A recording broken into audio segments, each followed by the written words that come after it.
ಚಪಾತಿ ಮತ್ತು ಬಿಸಿ ಬಿಸಿ ಅನ್ನಕ್ಕೆ ತುಪ್ಪ ಹಾಕ್ಕೊಂಡು ಈ ಥರ ಒಂದು ಚಟ್ನಿ ಪುಡಿನ ಹಾಕ್ಕೊಂಡು ತಿಂತಾಯಿದ್ರೆ ತುಂಬ ಚೆನ್ನಾಗಿರುತ್ತೆ, ಟೇಸ್ಟಿಯಾಗಿರುತ್ತೆ. ಈ ಥರ ಒಂದು ಚಟ್ನಿ ಪುಡಿ ಹೇಗೆ ಮಾಡೋದು ಅಂತ ನೋಡೋಣ ಬನ್ನಿ. ಫಸ್ಟ್ ಬಾಣಲೆಗೆ 10 ಖಾರದ ಮೆಣಸಿನ್ಕಾಯಿ, 6 ಬಾಡಿಗೆ ಮೆಣಸಿನ್ಕಾಯಿ ಹಾಕ್ಕೊಂಡು ಡ್ರೈ ರೋಸ್ಟ್ ಮಾಡ್ಕೋಬೇಕು. ಚೆನ್ನಾಗಿ ಗರಿ ಗರಿಯ ಆಗೋ ಥರ ಫ್ರೈ ಮಾಡ್ಕೊಳ್ಳೋಣ. ಫುಲ್ಲು ಲೋ ಫ್ಲೇಮಲ್ಲಿ ಇದನ್ನು ಫ್ರೈ ಮಾಡ್ಕೋಬೇಕು. ನೋಡಿ, ಇದು ಫ್ರೈ ಆಗಿದೆ. ಇವಾಗ ಸ್ಟವ್ ಆಫ್ ಮಾಡಿಬಿಟ್ಟು ಕೂಲ್ ಆಗೋದಕ್ಕೆ ಬಿಡೋಣ.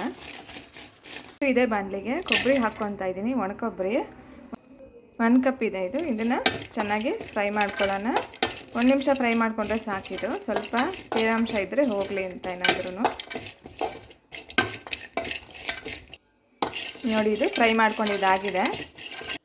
ಫಸ್ಟು ಮಿಕ್ಸಿ ಜಾರ್ಗೆ ಇಲ್ಲಿ ಫ್ರೈ ಮಾಡ್ಕೊಂಡಿರುವಂತಹ ಮೆಣಸಿನ್ಕಾಯಿ ನೋಡಿ ಇಷ್ಟು ಗರಿಗರಿಯಾಗಿ ಫ್ರೈ ಆಗಿದೆ. ಈ ಥರ ಫ್ರೈ ಆಗಬೇಕು. ಇದಕ್ಕೆ ಫ್ರೈ ಮಾಡ್ಕೊಂಡಿರೋಂತಹ ಕೊಬ್ಬರಿ, ಇದಕ್ಕೇನೆ ಹುಣಸೆಹಣ್ಣು 2 ಇಂಚಷ್ಟು, ಪುಡಿ ಮಾಡ್ಕೊಂಡಿರೋಂಥ ಬೆಲ್ಲ 1 ಸ್ಪೂನಷ್ಟು ಹಾಕ್ಕೋಬೇಕು.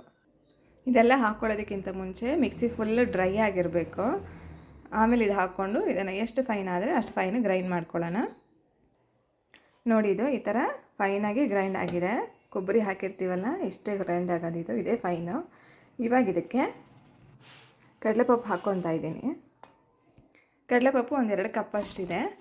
ಇವಾಗ ಇದನ್ನು ಸ್ವಲ್ಪ ತರಿಯಾಗಿ ಗ್ರೈಂಡ್ ಮಾಡ್ಕೊಳ್ಳೋಣ. ನೋಡಿ, ಇದು ಇಷ್ಟು ಗ್ರೈಂಡ್ ಆದಮೇಲೆ ಇದಕ್ಕೆ ಉಪ್ಪು ಹಾಕ್ಕೊತಾ ಇದ್ದೀನಿ. 1/4 ಸ್ಪೂನಷ್ಟು ಉಪ್ಪು ಹಾಕ್ತೀನಿ. 1/4 ಸ್ಪೂನಷ್ಟು ಉಪ್ಪು ಹಾಕ್ಕೊತಾ ಇದ್ದೀನಿ. ಇವಾಗ ಮತ್ತೊಂದು ಸತಿ ಪಲ್ಸ್ ಮೋಡಲ್ಲಿ ಗ್ರೈಂಡ್ ಮಾಡಿಕೊಂಡ್ರೆ ಸಾಕಾಗುತ್ತೆ. ನೀವು ಉಪ್ಪನ್ನು ಬೇಕಂದರೆ ಕಡಲೆಪಪ್ಪು ಹಾಕ್ತಿರಲ್ಲ ಆವಾಗ ಕೂಡ ಹಾಕ್ಕೋಬೋದು.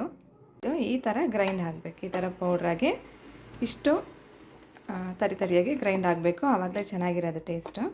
ಇವಾಗ ಇದು ರೆಡಿ ಆಗಿದೆ. ಇದನ್ನು ಸರ್ವ್ ಮಾಡೋಣ. ಸೂಪರ್ ಟೇಸ್ಟಿಯಾಗಿರೋ ಚಟ್ನಿ ಪುಡಿ ರೆಡಿ ಆಗೋಯಿತು. Thank you for watching.